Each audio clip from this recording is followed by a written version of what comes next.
We were having our Christmas Eve dinner: turkey, stuffing, and all the classic dishes you'd expect on Thanksgiving night. Our family wasn't big. It was just my grandparents and uncles from my mom's side. At that time, we lived in a duplex. The other side lived a guy and his girlfriend. I barely ever saw them, but there was something unusual. A door connected our sides of the duplex. Not many duplexes have that. Its lock was strange. It had to be unlocked from both sides and could swing either way. I'd only seen it open once before they moved in.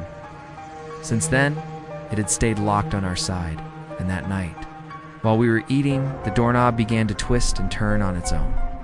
It wasn't accidental. The lock blocked it eventually. But for 10 long, terrifying seconds, it moved. My dad got up. One hand on the lock, one on the knob. Need something? He called.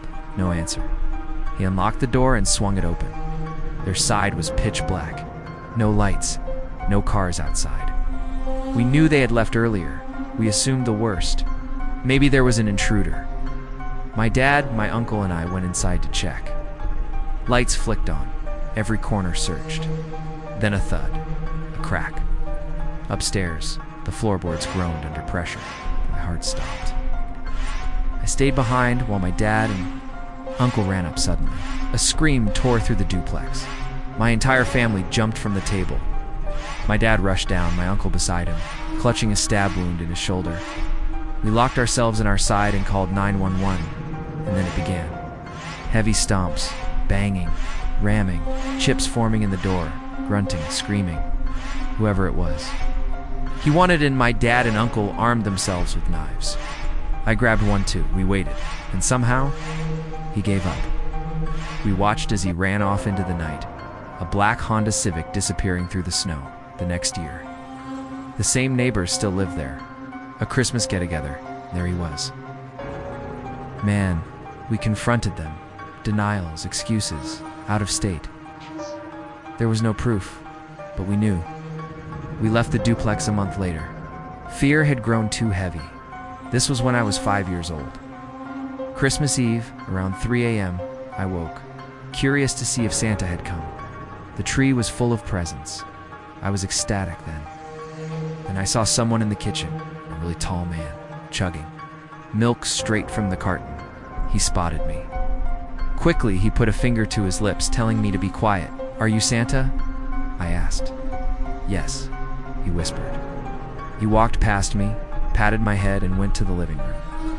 I thanked him for the presents. He began picking up the larger boxes, asked why, replacing them with better ones. He said, I believed him. He left carrying the boxes. He told me not to tell my parents. I smiled and agreed, but he never returned. When I told my parents, they were horrified. Half the presents were gone, the back door wide open. My mom screamed like a madwoman. The description I gave? Tall? That's it? I was only 5. Did you ever fear men dressed as Santa at malls or parties? I did until I was 8. One day my mom took me to the mall. Christmas lights, music, decorations everywhere. A mall Santa sat alone, covered by a green blanket.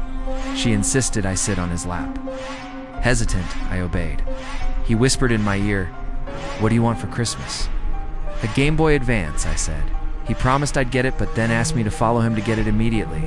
Excited, I did. Halfway through the mall, he suggested a bathroom break. He locked the door. I was trapped. And then frantic. Banging. A man burst in, pulled the fake Santa out, and escorted me back. The pervert walked out, disappearing forever. That day I realized not every Santa is real or safe. 5 years ago, Christmas Eve, 1 a.m., I finished placing presents under the tree. My son Jake, 4 years old, appeared at the basement stairs. "Santa," he said, pointing down. I pulled him back. Moments later, he ran past me again. I looked down. A black figure sat at the bottom of the stairs. My blood ran cold. Heavy stomps. Panic.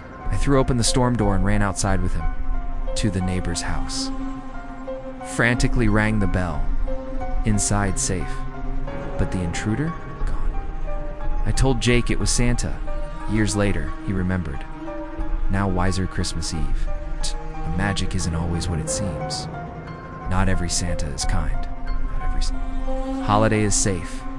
Sometimes the true terror hides in plain sight, disguised in red, waiting for the right moment.